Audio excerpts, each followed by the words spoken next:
او د خپل بچو د پاره د منځ د پابندۍ دعا، یعنی چې الله ته د منځ پابند کی او الله ستا بچی د منځ پابند کی، د هغې دپاره دعا ده.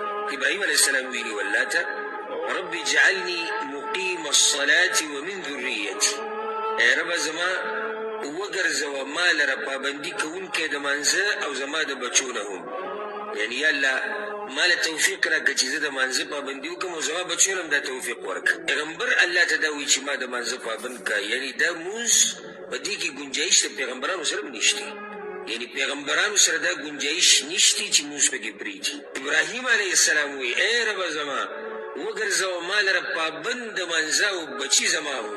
بله فایده د بچو دپاره خلک دا قسمه دعاګانې غواړي.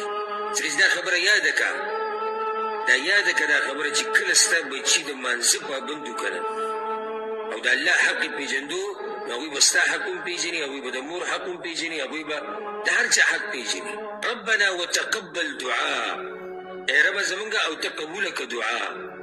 ربنا اغفر لي ولوالدي، ای ربه زمونږ بخښنه وکړې ما ته او زما مور او پلار ته، وللمؤمنین او ټولو مؤمنانو ته، یوم یقوم الحساب، په هغه ورځ چې قایم بشي حساب کتاب.